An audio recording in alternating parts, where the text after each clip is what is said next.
안녕하세요. 안자천재 윤쌤입니다. 행주치마에 대해서 알아보겠습니다.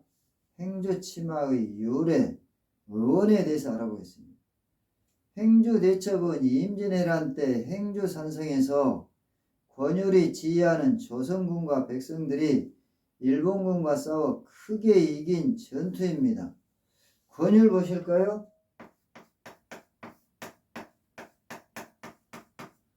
권율은 조선 중기 문신, 군인, 정치인입니다. 행주대첩은 진주대첩, 한산도 대첩과 함께 임진왜란 3대첩으로 불립니다. 권율은 임진왜란 초에 광주 목사로 있으면서 전공을 세워 전라도 순찰사가 되었습니다. 평양 전투에서 크게 패한 일본군은 총퇴각하던 중 벽제관 전투에서 명나라군을 대파하고 한양에 머물게 되었습니다. 한양은 지금의 서울입니다. 권율은 행주산성에 응거하면서 명군과 합세하여 한양을 탈환하려다가 조명연합군에게 벽제관에서 대패하여 평양으로 돌아감으로써 고립상태에 빠졌습니다. 벽제관 전투 보실까요? 벽제관 전투. 벽제관 전투는 임진왜란 때 있었던 전투입니다. 1593년 2월 임진왜란 중 벽제관에서 일어난 조명연합군과 일본군과의 전투입니다. 벽제관은 고양시 덕양구 벽제동에 있습니다. 권율은 1593년 음력 2월 군사를 이끌고 한강을 건너서 행주산성에 주둔하였습니다. 행주산성을 보실까요? 행주산성.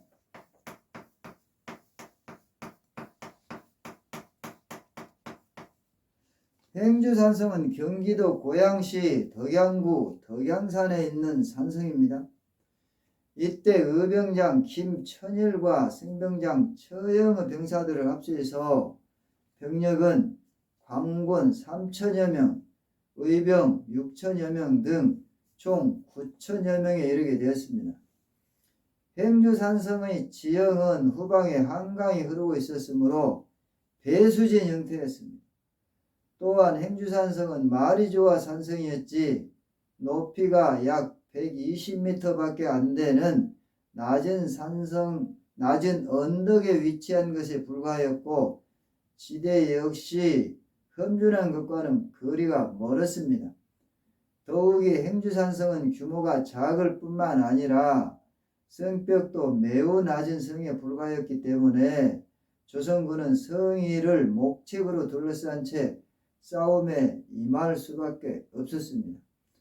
이런 열악한 조건 속에서도 조선군은 희야 군사들을 이끌고 공격해 온 우키타 히데이의 일본군을 맞아서 비격, 진천내, 신기전 같은 최신 무기들과 천자총통을 비롯한 각종 화포, 바위, 화살, 불덩이, 끓는 물까지도 퍼부어 7차례에 걸친 적의 총공격을 모두 격퇴하는 데 성공하였습니다. 비격진천내 보실까요? 비격진천내. 비격진천내 인명사상 무기입니다.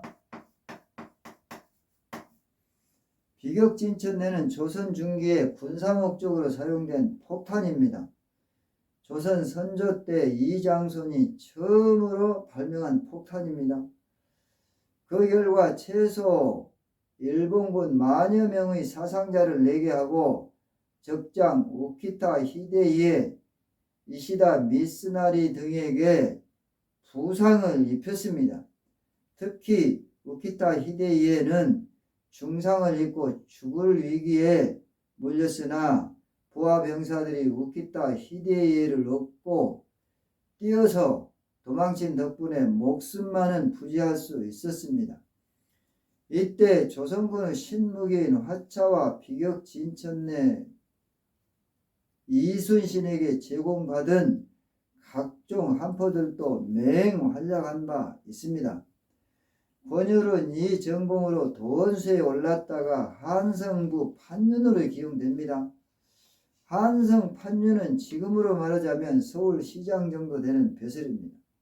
또 비변사 당상을 겸직하였고 1596년 충청도 순찰사에 이어 다시 도원수가 되고 선조에게서 말까지 하사 받았습니다. 도원수 보시겠습니다. 도원수. 도원수는 임시직 관직입니다. 고려 말 조선시대에 외적 방어, 국외 원정, 내란 진압을 위해서 문신인 유장을 임명하여 군대를 통솔하는 임시관직입니다. 행주 치마는 행주 대첩이 일어났을 때 행주 산성에서 여성들이 치마 위에 짧은 덧치마를 대어서 적군들에게 던질 돌덩이를 운반한 것이 행주 치마의 유래가 되었다는 이야기가 있으나 이는 진짜 있었던 일이 아닌 민간 어원설입니다. 실제 언어의 의미를 연구하는 언어학 이론을 연구하는 언어학자들은 행주 치마를 민간 어원설, 곧 민담에 근거한 언어라고 판단합니다. 그렇게 판단하는 이유는 임진왜란이 있기 전인 1517년 최세진이 편찬한 사성통해에 행주 치마라는 용어가 존재하기 때문입니다. 무려 행주 대첩이 있기 76년 전의 일입니다. 행주 치마의 어원은 행주 초마에서 비롯되었습니다. 행주 초마를 보시겠습니다.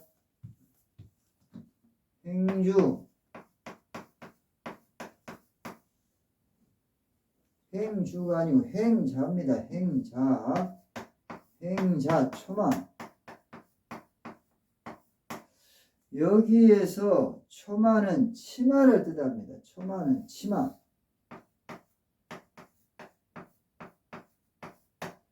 행자에는 두 가지 설이 있습니다. 행자에는 두 가지 설이 있는데 절에서 식사 공양 등을 하던 행자생들이 거치던 덮치마라는 것입니다.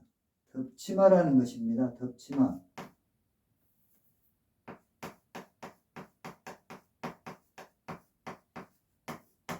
또 하나는 닦는 헝겊이라는 의미의 말포를 의미한다는 것이 또 다른 설입니다. 말포를 보시겠습니다. 말포. 이 말자는 닦다, 또 지우다, 문지르다 그런 뜻이 있습니다. 닦다, 지우다, 문지르다. 포는 헝겊이라는 뜻입니다. 포는 헝겊.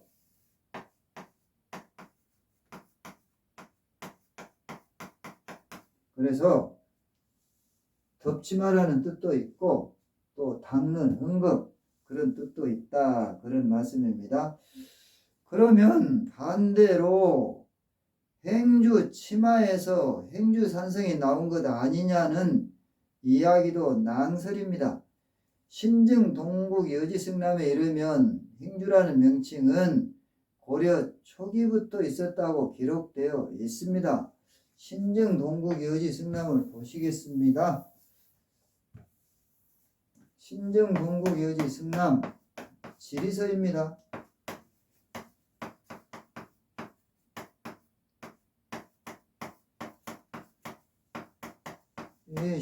신증 동국 여지 승남은 조선 전기 문신, 이행, 윤원보 등이 동국 여지 승남을 징수하여 1530년에 편찬한 지리서입니다. 구독을 꾹 눌러주시면 고맙겠습니다. 사실 동래성 전투에서 비슷한 이야기가 나옵니다. 정확하게는 여인 2명이 기왓장을 던져서 일본군과 싸우는 장면입니다. 참고로 성공단에 있는 의녀비들이 바로 여인을 기리는 비입니다. 행주 치마가 여기에서 영향을 받아서 나온 설일 가능성이 더 높다고 판단됩니다. 송공단을 보시겠습니다. 송공단은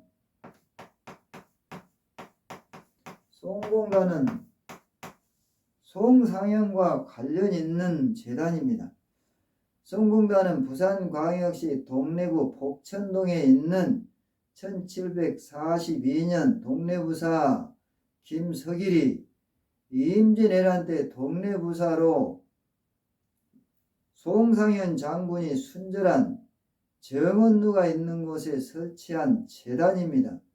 송상현공을 비롯해서 동래성 전투에서 전사한 사람들을 기념해서 만든 재단입니다. 한자천재 윤쌤이었습니다. 수고하셨습니다.